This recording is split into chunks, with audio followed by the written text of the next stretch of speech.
Vem aí a nossa Bruna Barbosa e o desemprego, Bruna. Oi, Datena. Bom dia. Bom dia para você, para o Agostinho, para todo mundo que nos acompanha. Uma ótima semana aos nossos ouvintes. Com uma notícia nem tão boa, um levantamento mostrando que o Brasil tem a quarta maior taxa de desemprego do mundo.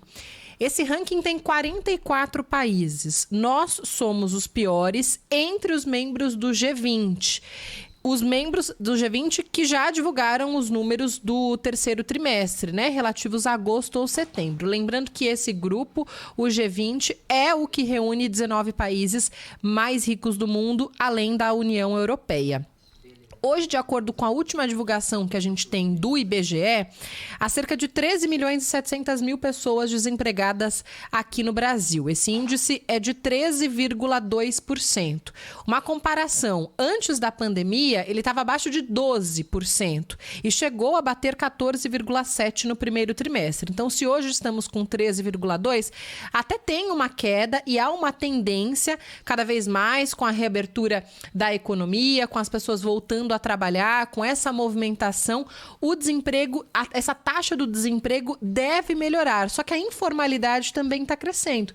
Porque ao mesmo tempo em que tem gente conseguindo trabalhar com essa retomada, muita gente quebrou o negócio, está sem grana, não sabe o que fazer. Então é um número que, apesar de ter essa tendência de queda, ainda deve ser muito complicado pelos próximos anos. Eu disse que o Brasil está no quarto ranking dessa lista. Ok, o que está pior do que o Brasil? Costa Rica, 15,2%, a Espanha, 14,6% o índice de desemprego e a Grécia quase empatada com o Brasil, 13,8%. Quais que são os outros países meio que concorrentes diretos aqui com nós, que a gente pode tentar colocar no mesmo pacote, fazer ali uma comparação? Países emergentes, México, Coreia, Singapura, nesses três a taxa chega no máximo a 5%. Então a gente está mais do que o dobro ali, né? O Brasil, acabei de falar aqui, 13,2%, é uma situação de fato preocupante, um índice que chama a nossa atenção, Datena. É por isso que tem cara correndo para o hospital, ou UPAs, ou coisa parecida, ou UBSs, para se internar por causa de fome, não é nem por causa de doença, por falta de emprego, não é? Quando eu digo que... E outra coisa, essa taxa que a gente comemora de desemprego, olha, a gente tinha 14 milhões, caímos para 3 milhões e 700 mil. A gente comemora quase 14 milhões de desempregados. É a quarta maior taxa do mundo. Isso é uma vergonha, isso não tem cabimento com a economia que tem o Brasil, né, com a nossa exportação de commodities, de mercadoria, principalmente alimentos. Não é possível que você não crie campos de trabalho no Brasil.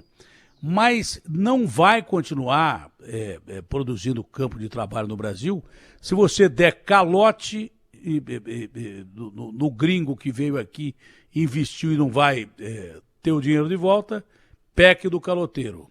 Não vai atrair investimento aqui se você continuar furando o teto de gastos, porque você dá dinheiro para político e não distribui isso da economia. Então, o indivíduo que gasta mais do que ganha e que é caloteiro não vai ter dinheiro emprestado.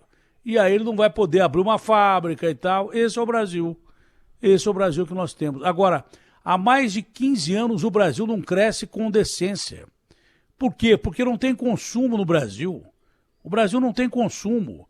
Por quê? Porque não tem indústria. A gente vive na época do colonialismo, quer dizer, tem bastante indústria, mas para um país do nosso tamanho, do tamanho da nossa economia e nosso potencial energético, mineral, de florestas, biodiversidade da Amazônia, deveria ter muito mais. Por que a gente não tem? Porque a gente fica aí debaixo do pé dos gringos, só exportando coisas sem industrializar e importando tudo de fora. Por isso que um carro aqui custa uma desgraça de 20, 30, 40, 50 vezes mais do que lá fora. Porque o que tem de imposto em cima do carro não está no gibi.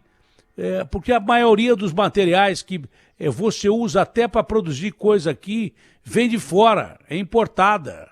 Né? O grande problema do Brasil é o imposto, porque tudo é taxado. O cara que produz emprego aqui, o produtor, o custo de produção do cara que te dá emprego, do empresário, é um absurdo. 6 meses do ano você trabalha para o governo. Como é que essas indústrias continuam sobrevivendo, eu não sei. Então ele não pode oferecer trabalho, porque se ele continua pagando muito imposto, ele está ferrado, o custo de produção é muito caro. Por exemplo, para produzir uma camisa aqui, é caro pra caramba, então o cara vai te cobrar caro a camisa.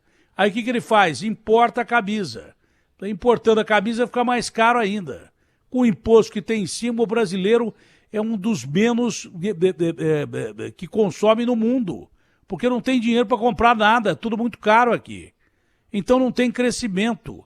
Você tinha que ter indústria, ao invés de você mandar petróleo lá para fora e pegar a gasolina refinada e derivados do petróleo, porque não é só gasolina que você importa, não. Você importa derivados do petróleo que você podia ter fábrica aqui.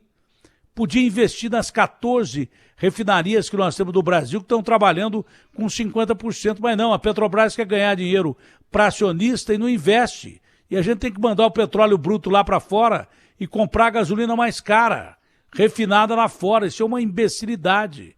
Então, é que nem na época do índio, coitado do índio. Os caras chegavam aqui com apito, com espelhinho e davam pro índio, o índio dava ouro, dava o que ele tinha.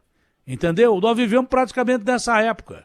Um país que tem um potencial, que é o maior potencial do mundo. Se não fosse a pandemia, em 3 anos a gente batia os Estados Unidos e seria o maior produtor de alimentos do mundo.